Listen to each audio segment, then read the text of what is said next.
Corn is a home gardener's pride and joy. But what happens when you don't have outdoor space to grow it?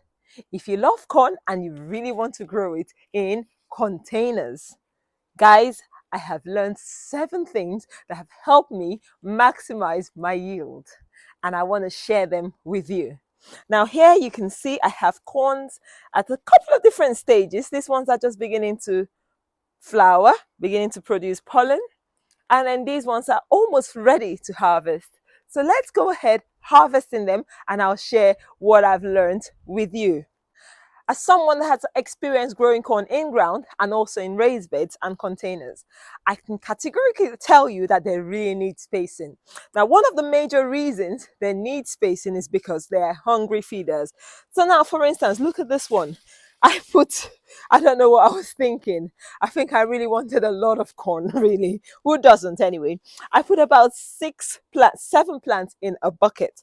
Now, starting with the container sizes, you need ideally a 15-liter bucket, minimum 15-liter bucket. I was trying to show you something like that is a smaller size. And because this is small, I initially put only 3 plants in here. I think now in hindsight, just 2 will be perfect. One of the reasons you need to space them is because they need space for their roots to develop, and they need a lot of nutrients. And I'll show you what the root structure in this one is like in a minute to tell you how much it's actually overcrowded in here and root bound. And that, as a result, has given us another problem: the need to water. Because there's so many plants in this container, it needs watering, sometimes even twice a day in the heat. And that is a bit bothersome if you have to do that every time. So the less you have in a pot, the better for your plants. As we know, corn is in the grass family. They are nitrogen feeders. They love nitrogen. So any sort of high nitrogen feed you do. So if you're talking about your compost, your horse manure, your cow manure, chicken pellets, worm castings, even blood fish and bone, blood meal, fish fertilizer, or even like my favorite is actually using weed tea compost. It's so effective. Nettles, dandelion. I have a video on how I make it. It's the cheapest and most effective way I have fed these plants through the season. Now let's go ahead and look at another issue you've learned with corn. So I'm just going to harvest one of these. This is a corn plant covered in aphids. Now this is common, especially if you're an organic grower. So you need to either go in there with some neem oil, or you just need to keep an eye and use some soap water and wash the plant. The third problem is, as you can see here, pollination. Now this has been a little problem I've had, I'll say little, with these corn plants. They haven't pollinated properly. Corn is usually pollinated from the male to the female. So the pollen falls from here and it goes onto this and it gets pollinated. Each single strand, okay, of these are potential corn grains. So if each one of them is not pollinated, you end up with that. Now that is because we need to have a good spacing. If you don't space your corn and have enough in a block, if your corn is not spaced effectively, okay, you end up with poor pollination. So you need to go in and hand pollinate. And there you have it. That is a perfect specimen of hand pollinated corn. No issues at all. Every single grain has been fully pollinated. Now let's look at the difference. Look at that. The difference hand pollination makes. So if you have to grow corn in containers, you might have to go in and hand pollinate. It's not as complicated as you think. All you need to do is go in from time to time and give it a little shake. The tassels shake, you have the pollen dropping up here, and then you have every cob pollinated. Now, another issue with corn is, because they're in containers, and you can see how tall, these are like field corns. These are normal sweet corns. Look at the height of these, and these are field corns. They have a tendency to topple over. I actually had these topple over a few times when it was really windy. So if you have to grow your corn in containers, you need to support them. You can either tie them up so that when the wind comes, they're actually a bit more secure, or put them in a sheltered location. So I put them by the wall, but that area has a problem. The wall over there doesn't get full sun in a day. Your corn plants need, and that leads us to number 4. It needs at least 6 to 8 hours of sunlight a day. Do we remember the numbers? Number 1, we need to space them effectively. Number 2, they're heavy feeders. We need to feed them properly. Number 3 was that they need to be hand pollinated. And number 4, we're talking about the wind and protection from the wind, so a sheltered location. And when it comes to a sheltered location, we move on to number 5. Number 5, they need a lot of sunlight. So even when you're protecting them from the wind, you need to give them sufficient sun to be able to form healthy cobs. Without enough sunlight, you won't have decent cobs formation. Some of these plants had to move around in my small space, and that is what every home gardener has to deal with. Look at this, beautiful. These are glutinous Chinese corns, okay? They're meant to be an heirloom variety. They're actually quite starchy, and I love them. These are meant to be F1 corns, but I've saved the seeds and I have planted them. And some of them, as you see, this cross-pollinated with sweet corn last year. That's why we have that. And this is how the original corn looks. And this has got a bit of yellow in as well. But they all taste amazing. And the best way to eat them is straight from the plant into your hot pot. Like I said earlier, planting them organically might mean you needing to be really vigilant about pests and diseases. You have either the cornworm that goes in and burrows into the plant and starts eating your fruit, or you have aphids. You also can have diseases like this one was affected by a particular disease. I have no idea. It started wilting and eventually I did nothing and it picked back up. But I don't know how well we'll have fruit because that could have been where we would have had a cob. However, this one, on the other hand, looks okay. So this is one of the things you have to be prepared for. There are so many fungal diseases that can affect corn plants as well, especially when they're in small containers. So be vigilant. If you have to, use some neem oil or soap spray. And if you don't have access to any of that, just give it a spray with soapy water and you should hopefully get rid of things like aphids. If you have problems where you have foxes, like in the UK, we have foxes, we have badgers, we have mice eating people's corn plants, just be vigilant. Sometimes I've had to resort to using stockings, which is old socks, to protect the cobs from the foxes getting them. Thankfully, in my home garden, I have no problems with those. But at my allotment, I have to also build a fence to protect my corn plants because I really want to enjoy them.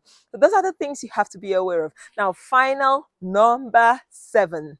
Number 7 is feeding requirements. Now, these plants are heavy feeders. What I personally have done with them, because they're in containers, is after the first, generally they say corn takes about 90 days. These plants have taken 120 days from planting to harvesting. And that's all down to your climate conditions. It's also down to your environment and the corn variety. Some are really fast producers and some take a bit longer. So what I've had to do, after it got to the halfway mark, I had to feed it every single week. Yes, I use my compost tea water every single week. Once a week, I fed it. If you don't feed them, because they're so hungry, you see how skinny these stalks are? And you see how these ones, because there are a few in the spot, are a bit bigger, they'll struggle for nutrients. They wouldn't even be able to produce cobs for you to enjoy. I hope this video has helped you, giving you the 7 tips you need for successful corn growing in containers. Let's go from the top to the bottom. The first is your spacing. I've talked about ensuring it's spaced properly. The second is the feed. It's a hungry plant, so it needs to grow in some good quality soil compost. You need worm castings, you need fish emulsion, whatever you need. If you're plant-based, okay, avoid animal-based compost and just go for things like worm castings, which is hopefully not animal-based because they're worms, or you can just use some plant feed and your normal homemade compost. The third one was actually the corn plants could actually do with some shade from the wind because they can topple over, they can snap in the wind and they can die. And then the fourth one was that they actually need sunlight. 6 to 8 hours is the minimum amount of sunlight they need in a day. Back to the first one, actually, we need a decent sized container, minimum of 15 to 20 liter size containers, and space about 3 or 4 plants maximum, I would so encourage, in each container. That way you have enough space for the roots. I will show you the roots of one of these plants at the end. Now see how the wind is actually making this thing wobble so easily, and this is not heavy wind, this is just mild winds in the evening. Now back to our lessons I have learned from growing corn. The other one I talked about was need for hand pollination. You might need to do that to ensure you get your cobs, and it's simple as shaking them every other day. When the pollen is in season, will give you decent pollination. What next have you learned about corn growing in containers? Share your tips in the comment section. What is your favorite corn variety to grow? For me, I love the starchy glutinous corn, actually, because it reminds me of the starchy corn I grew up eating in Nigeria as a child. However, my children love sweet corn. Nothing takes them away from their sweet corn, but I don't mind either, and so I grow a variety of corn. The final thing was about pests and diseases. Protect your harvest, protect them as much as you can. Fence over them if you need to, use socks over them if you need to. I've even seen someone tape over a corn cob just to ensure she was able to harvest her plants, because at the end of the day, it's a lot of work doing this and you want to yield some fruits. And so that's all for today. Thank you so much for watching. So let's do the harvesting and I'll share some with you in the comment section.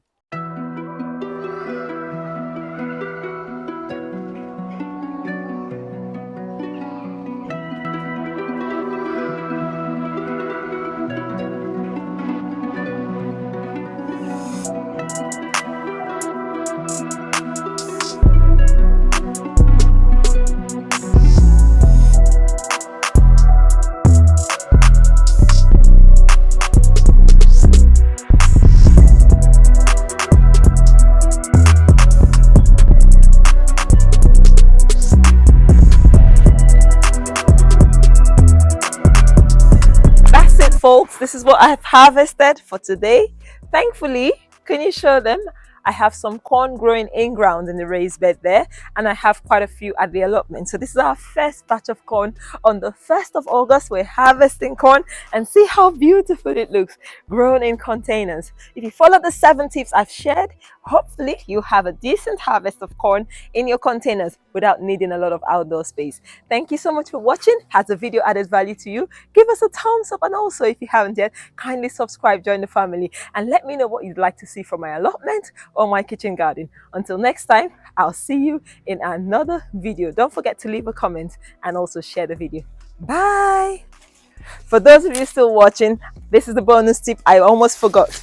Now, this is what happens with the roots. Let's take this plant down and I'll show you the root structure.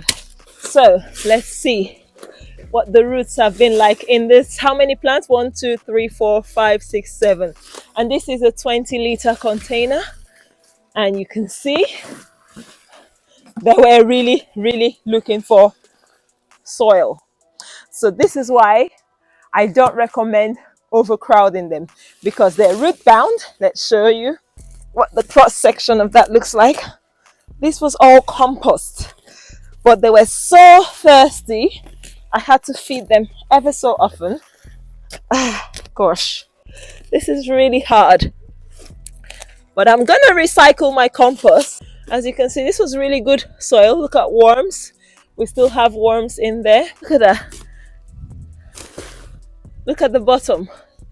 So this is why you shouldn't. Lots of worms though, so hopefully they will break this down. I'm gonna return it into the pot and hopefully the worms will break down the roots. I hope, because there's loads and loads of earthworms in there. My God.